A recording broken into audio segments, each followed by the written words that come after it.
Fringe science becomes real science. We have archived cold fusion. CERN has allowed us to break the laws of physics. Star power is just a few years away. We have created energy when none should exist. Howard J. Wilk is a long-term unemployed synthetic organic chemist living in Philadelphia. Like many pharmaceutical researchers, he has suffered through the drug industry's R&D downsizing in recent years and now is underemployed in a non-science job. With extra time on his hands, Wilk has been tracking the progress of a New Jersey-based company called Brilliant Light Power, BLP. The company is one of several that are developing processes that collectively fall into the category of new energy technologies. This movement is largely a reincarnation of cold fusion, the short-lived, quickly dismissed phenomenon from the late 1980s of achieving nuclear fusion in a simple benchtop electrolysis device. In 1991, BLP's founder, Randall L. Mills, announced at a press conference in Lancaster, PA, that he had devised a theory in which the electron in hydrogen could transition from its normal ground energy state to previously unknown lower and more stable states, liberating copious amount of energy in the process. Mills named this curious new type of shrunken hydrogen the hydrono, and he has been at work ever since to develop a commercial device to harness its power and make it available to the world. Wilk has studied Mills's theory, read Mills's papers and patents, and carried out his own calculations on the hydrono. Wilk has gone so far as to attend a demonstration at BLP's facility in Cranbury, NJ, where he discussed the hydrono with Mills. After all that, Wilk says he still can't tell if Mills is a titanic genius, is self-delusional, or is something in between. This storyline is a common refrain for the researchers and companies involved. It all got started in 1989, when electrochemists Martin Fleischmann and Stanley Pons made the stunning announcement at a press conference at the University of Utah that they had tamed the power of nuclear fusion in an electrolysis cell. When the researchers applied a current to the cell, they thought deuterium atoms from heavy water that had penetrated into the palladium cathode were fusing to form helium atoms. The excess energy from the process dissipated as heat. Fleischmann and Pons said this process could not be caused by any known chemical reaction, and the nuclear reaction term cold fusion was attached to it. After months of investigating Fleischmann and Pons's puzzling observations, however, the scientific community came to a consensus that the effect was inconsistent or non-existent and that the scientists had made experimental errors. The research was summarily condemned, and cold fusion became a synonym for junk science. Cold fusion and making hydrogenos both hold the holy grail promise of generating endless amounts of cheap, pollution-free energy. Scientists were frustrated by cold fusion. They wanted to believe it, but their collective wisdom told them it was all wrong. Part of the problem was they had no generally accepted theory to guide them and explain the proposed phenomenon. As physicists like to say, no experiment should be believed until it has been confirmed by theory. Mills has his own theory, but many scientists don't believe it and think the hydrono improbable. The research community has stopped short of the public dismissal it gave cold fusion and has tended to just ignore Mills and his work. Mills has reciprocated by trying to stay out from under the shadow of cold fusion.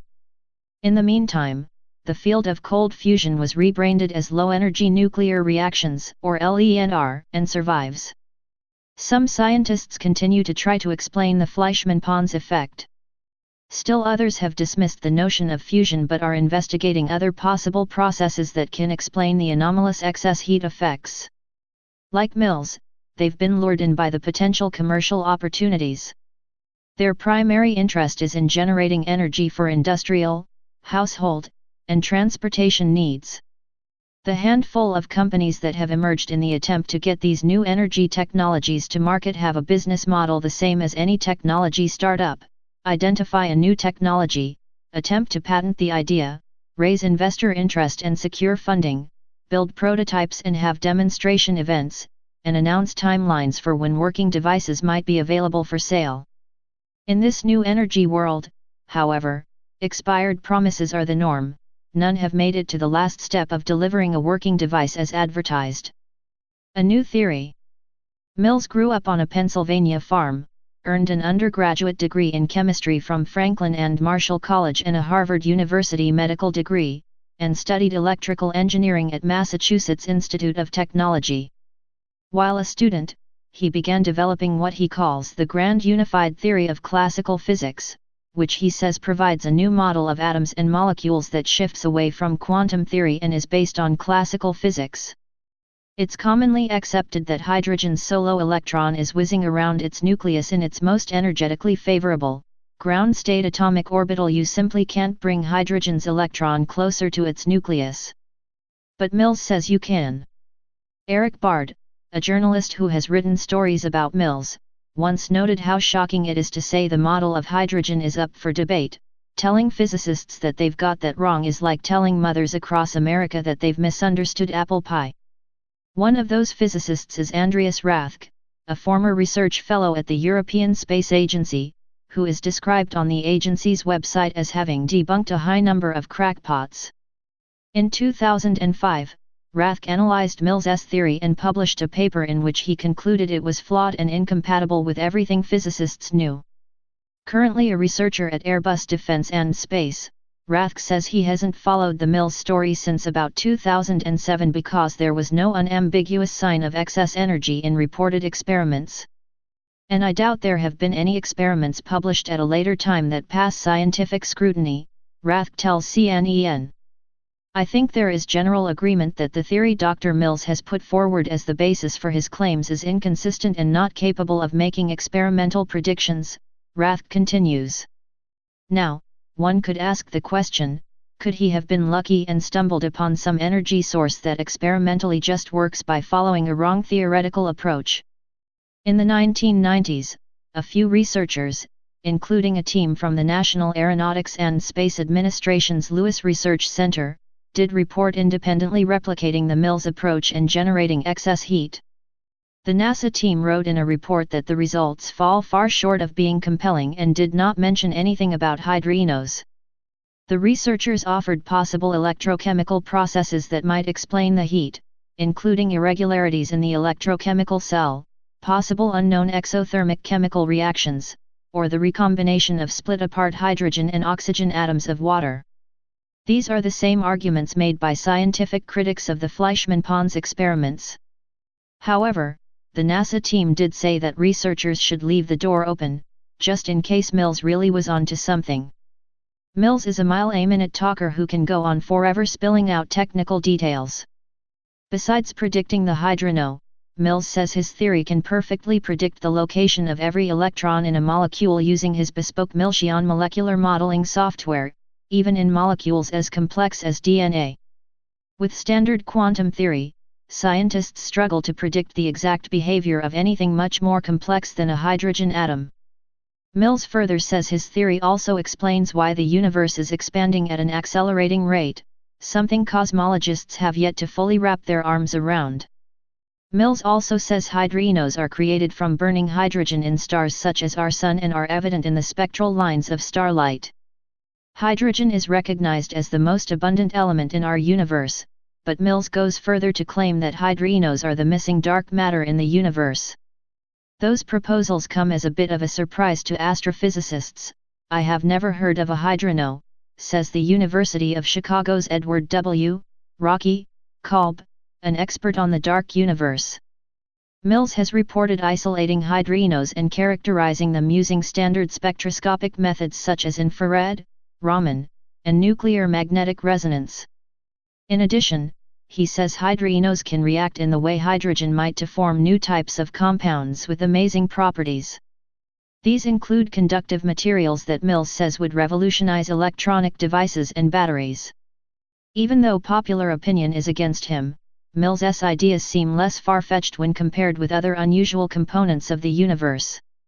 For example, a muonium is a known, short-lived exotic entity made of an anti-muon particle, a positive, electron-like particle, and an electron. Chemically, muonium behaves like a hydrogen isotope, but it's 9 times as light as hydrogen. The hydrono sun cell. No matter where hydrogenos fit in on the scale of believability, Mills told CNN a decade ago that BLP had moved past the scientific verification stage and was interested only in discussing commercial applications. Over the years, BLP has collected more than $110 million from investors to see what it can do. BLP's approach to creating hydrogenos has taken on different manifestations over time. In an early prototype, Mills and his R&D team used tungsten or nickel electrodes with a lithium or potassium electrolyte solution. An applied electric current splits the water into hydrogen and oxygen, and under the right conditions, lithium or potassium then acts as a catalyst to absorb energy and collapse hydrogen's electron orbit. The energy released in going from the ground atomic state to a lower energy state comes off as a brilliant emission of light in a high-temperature plasma. The associated heat is then captured to create steam to power an electric generator. BLP is currently testing a device called the sun cell in which hydrogen, from splitting water, and an oxide catalyst are introduced into a spherical carbon reactor along with dual streams of molten silver. An electric current applied to the silver ignites a hydrogen-forming plasma reaction. Energy from the reaction is then trapped by the carbon, which acts as a blackbody radiator. When the carbon heats up to thousands of degrees, it re-emits the energy as visible light that is captured by photovoltaic cells, which convert the light to electricity.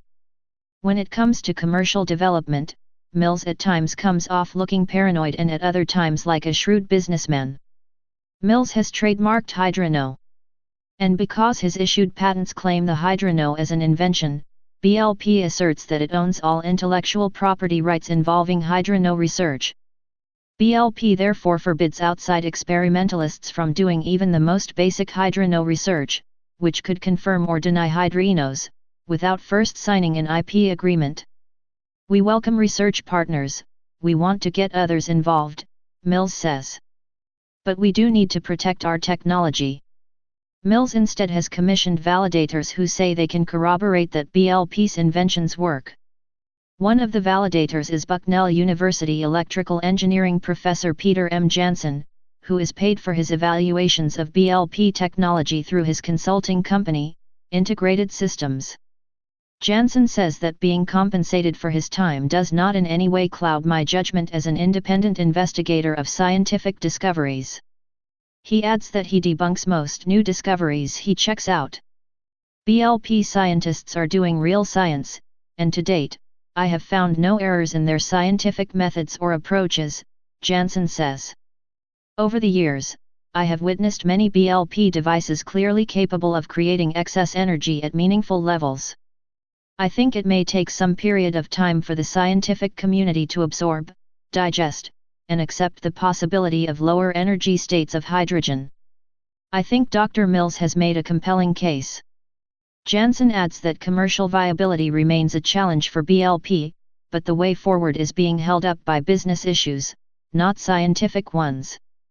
Meanwhile, BLP has hosted several demonstrations of its latest prototypes for investors since 2014, posting videos on its website after the fact. But these events do not provide clear evidence one way or the other as to whether the sun cell is legitimate. In July, after one recent demonstration, the company announced that the anticipated cost of operating the sun cell is so low, about 1 to 10% of that for any other existing form of power, that the company intends to provide autonomous individual power for essentially all stationary and motive applications untethered to the grid or any fuels infrastructure.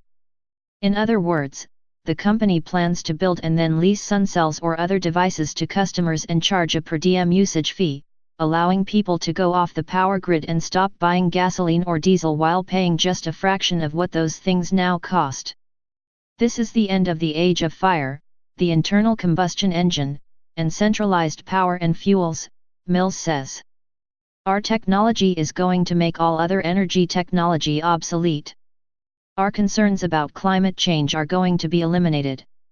He adds that it looks like BLP could be in production, at first with megawatt stationary units, and generating revenue by the end of 2017. What's in a name? Despite the uncertainty surrounding Mills and BLP, their story is just one part of the ongoing new energy saga. After the dust settled on the original Fleischmann-Pons announcement, the two researchers began figuring out what was right and what was wrong. They were joined by dozens of other collaborators and independent researchers. Many of these scientists and engineers, often using money out of their own pocket, have been less concerned about commercial opportunities but rather have focused on basic science, electrochemistry, metallurgy, calorimetry, mass spectrometry, and nuclear diagnostics. They continue to rack up experiments showing excess heat gain, defined as the ratio of energy put out by a system to the energy required to operate it. In some cases, nuclear anomalies such as producing neutrons, alpha particles, helium nuclei, isotope shifts of atoms, and transmutation of one element to another have been reported. But in the end, most of these researchers are just looking for an explanation and would be happy if even a modest amount of heat generated turns out to be useful in some way. LENR is real experimentally, and not understood theoretically, says David J. Nagel, an electrical and computer engineering professor at George Washington University and a former research manager at the Naval Research Laboratory. There are results that you just can't explain away.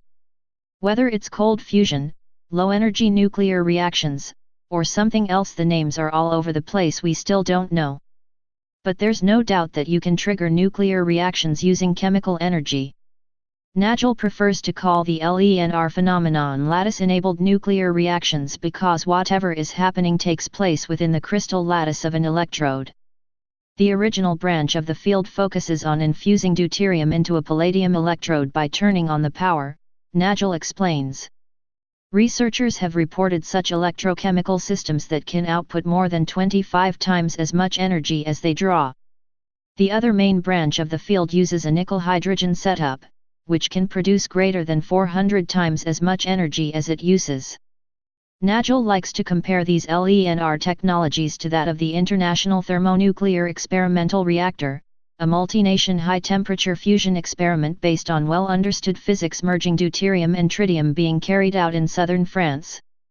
At a cost exceeding $20 billion, this 20-year project has set a goal of generating 10 times as much energy as it consumes. Nagel says the LENR field continues to grow internationally, and the biggest hurdles remain inconsistent results and lack of funding. For example, some researchers report that a certain threshold must be reached for a reaction to start. The reaction may require a minimum amount of deuterium or hydrogen to get going, or the electrode materials may need to be prepared with a specific crystallographic orientation and surface morphology to trigger the process. The latter is a common issue with heterogeneous catalysts used in petroleum refining and petrochemical production. Nagel acknowledges that the business side of LENR has had problems too. Prototypes being developed have been relatively crude, he says, and there has yet to be an LENR-based company to offer a working product or make any money. Rossis ECAT. One of the notable examples of attempts to commercialize LENR comes from engineer Andrea Rossi of Leonardo Corp., based in Miami. In 2011, Rossi and his colleagues announced at a press conference in Bologna, Italy, that they had built a tabletop reactor, called the Energy Catalyzer, or ECAT, that produces excess energy via a nickel-catalyzed process. To substantiate his discovery, Rossi has held ECAT demonstrations for potential investors and members of the media and commissioned independent validation tests. Rossi posits that his ECAT features a self-sustaining process in which electrical power input initiates fusion of hydrogen and lithium from a powdery mixture of nickel, lithium, and lithium aluminum hydride to form a beryllium isotope. The short-lived beryllium decays into 2 alpha particles with the excess energy given off as heat. Some of the nickel is reported to turn into copper. Rossi says no waste is created in the process, and no radiation is detected outside the apparatus. Rossi's announcement initially gave many scientists the same queasy feeling as did cold fusion. One reason many people are having trouble believing Rossi is his checkered past. In Italy, he was convicted of white-collar criminal charges related to his earlier business ventures. Rossi says those convictions are behind him and he no longer wants to talk about them. He also once had a contract to make heat-generating devices for the U.S. Army. But the delivered devices did not work according to specifications. In 2012, Rossi announced completion of a 1 MW system that could be used to heat or power large buildings. Rossi also anticipated that, by 2013, he'd have a factory annually producing 1,010,000 kW household units about the size of a laptop computer. But neither the factory nor the household units have materialized. In 2014, Rossi licensed his technology to a company called Industrial Heat, which was formed by private equity firm Cherokee, a company that focuses on buying real estate and has a goal of cleaning up old industrial sites for redevelopment. In 2015, Cherokee Chief Executive Officer Tom Darden, who trained as an environmental scientist and a lawyer, described Industrial Heat as a funding source for LENR inventors. Darden said Cherokee started Industrial Heat because the investment firm believed that LENR technology was worth pursuing. We were willing to be wrong. We were willing to invest time and resources to see if this might be an area of useful research in our quest to eliminate pollution, he said. In the meantime, Industrial Heat and Leonardo have had a falling out, and both are now suing each other in court over violations of their agreement. Rossi would have received a total of $100 million if a year-long test of his 1 MW system was successful. Rossi says he completed the test, but Industrial Heat disagrees and has expressed concerns that the device doesn't work. George Washington's Nagel says that Rossi's ECAT brought a groundswell of hope to the LENR field. Nagel told CNN in 2012 that he didn't think Rossi was a fraud, but I do not like some of his approaches to testing. Nagel thought Rossi should have been more thorough and transparent. Yet, at the time, Nagel also said he thought LENR devices would be offered for sale by 2013. Rossi continues his research and has announced development of other prototypes. But he gives away few details about what he is doing. Rossi tells CNN that the industrial 1 MW plants are in construction already and he has obtained the necessary certifications for selling the systems. The household devices are still waiting for safety certification, he notes. Nagel says now that the excitement from Rossi's initial announcement has died down, the LENR status quo has returned. The likely availability of commercial LENR generators is now at least a few years away, Nagel says. Even if a device clears the hurdles of reproducibility and usefulness, he adds, its developers face an uphill battle of regulatory approval and customer acceptance. But Nagel remains optimistic. LENR might be commercialized well ahead of its understanding, as were X-rays, he says. For that reason, Nagel has just outfitted a lab at George Washington to start a new line of nickel hydrogen experiments. Scientific legacies. Many of the researchers who continue to work on LENR are accomplished scientists and are now retired. It hasn't been easy for them because, for years, their papers have been returned unreviewed from mainstream journals and their abstracts for talks at scientific conferences have tended to go unaccepted. They are becoming more anxious about the status of the field because they are running out of time whether to secure their legacy in scientific history if LENR proves correct or just to have peace of mind in knowing their instincts haven't failed them. It was unfortunate that cold fusion was initially publicized in 1989 as a new fusion energy source instead of simply as a new scientific curiosity, says electrochemist Melvin H. Miles. Perhaps research could then have proceeded normally with more careful and accurate studies of the many variables involved. A retired researcher at the Naval Air Warfare Center in China Lake, California, Miles at times collaborated with Fleischmann, who died in 2012. Miles says he thinks Fleischmann and Pons were right all along. Yet, even today he doesn't know how a commercial energy source could be constructed for the palladium-deuterium system, despite his many experiments that have produced significant excess heat correlated with helium production. Why would anyone have continued research or scientific interest after 27 years on any topic that was reported to be a mistake? Miles asks. I am convinced that cold fusion will eventually be recognized as another important discovery that was very slow to gain acceptance, and a new theoretical framework will emerge to explain the experimental results. Nuclear physicist Ludwik Kowalski, an emeritus professor at Montclair State University, agrees cold fusion got off to the wrong start. I am old enough to remember the effect the initial announcement had on the scientific community, and on the general public, Kowalski says. At times, he collaborated with LENR researchers, but my 3 attempts to validate the sensational claims yielded only negative results. Kowalski thinks the social stigma against the research created as part of the initial fallout developed into a bigger problem, one that is unbecoming to the scientific method. Whether or not the claims of LENR researchers are valid, Kowalski believes a clear yes or no answer is still worth seeking. But it will not be found as long as cold fusion researchers are treated as cranks and pseudoscientists, Kowalski says.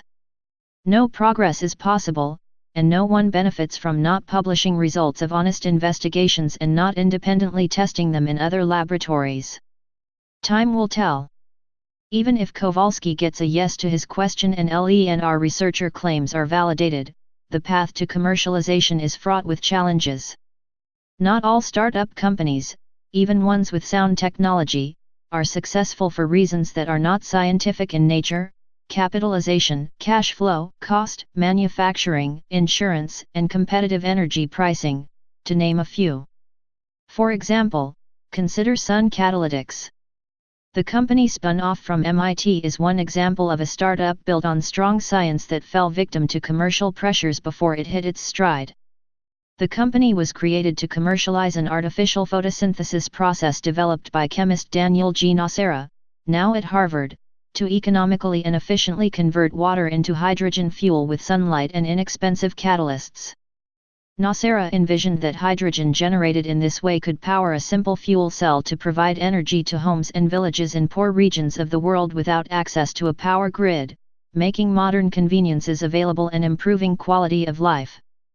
But the process needed significantly more capital and more time to develop than the company initially thought.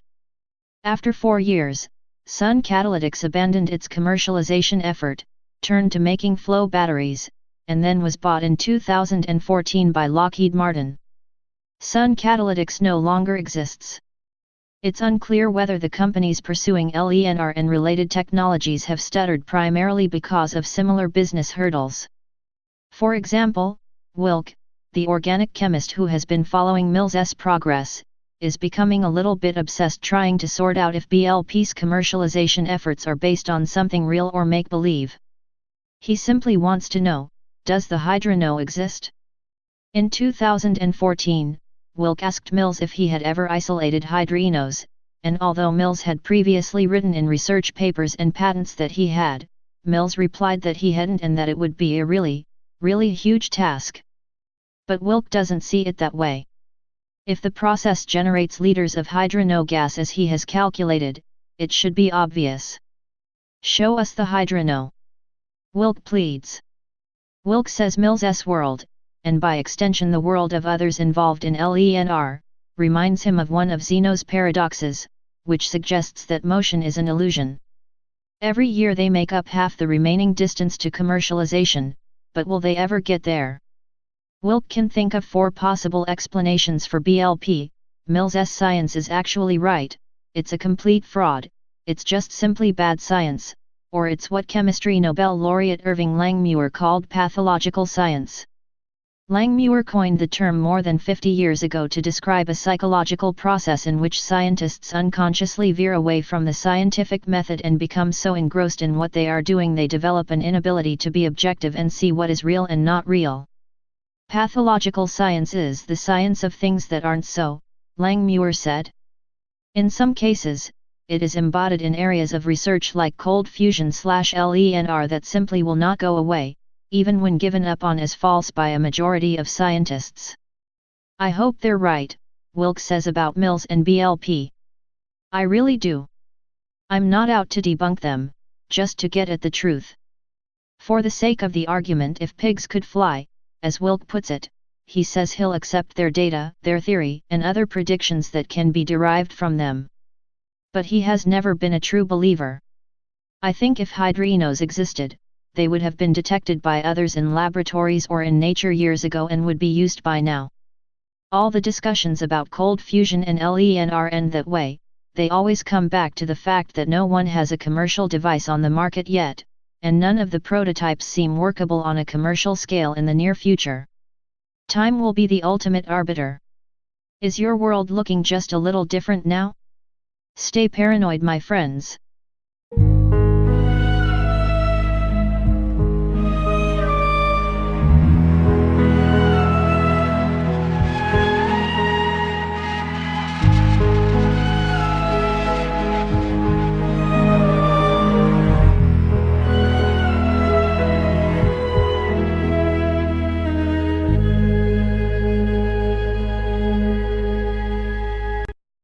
Fall into the category of new energy technologies.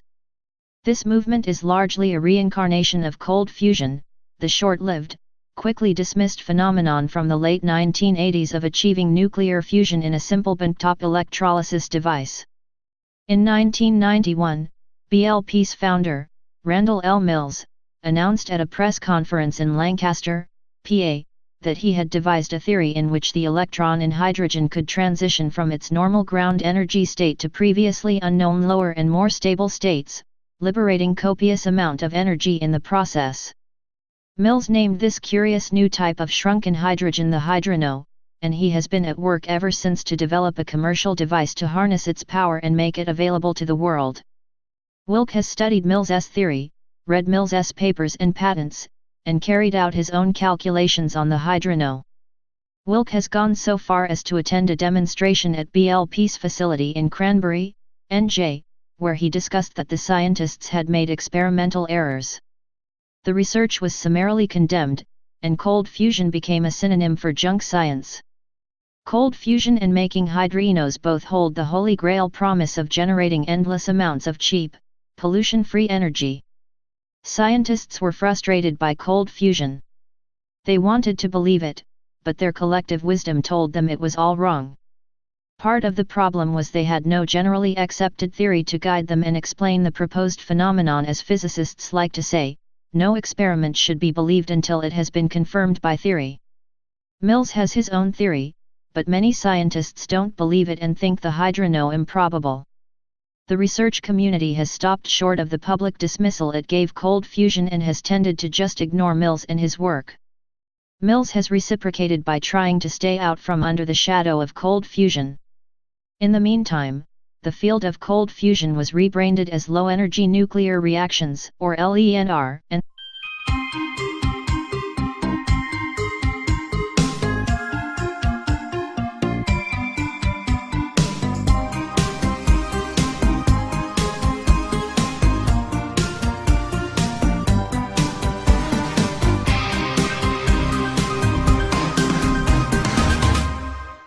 Fringe science becomes real science. We have archived cold fusion. CERN has allowed us to break the laws of physics.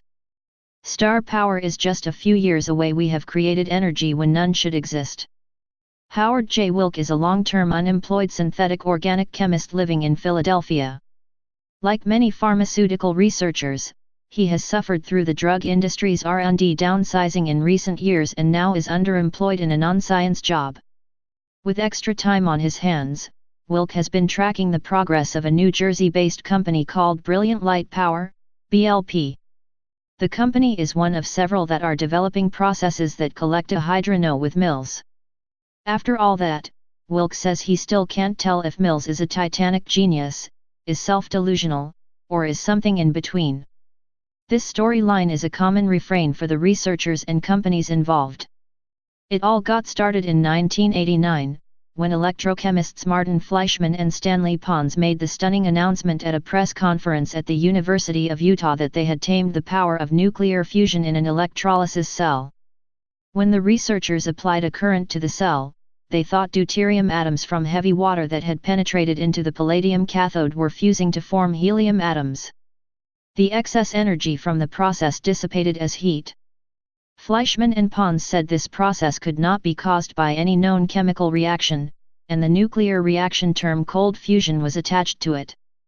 After months of investigating Fleischmann and Pons's puzzling observations, however, the scientific community came to a consensus that the effect was inconsistent or non-existent and that survives.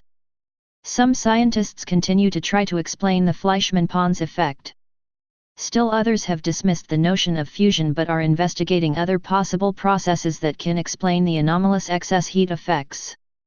Like Mills, they've been lured in by the potential commercial opportunities. Their primary interest is in generating energy for industrial, household, and transportation needs. The handful of companies that have emerged in the attempt to get these new energy technologies to market have a business model the same as any technology startup: identify a new technology, attempt to patent the idea, raise investor interest and secure funding, build prototypes and have demonstration events, and announce timelines for when working devices might be available for sale. In this new energy world, however, expired promises are the norm. None have made it to the last step of delivering a working device as advertised. A new theory.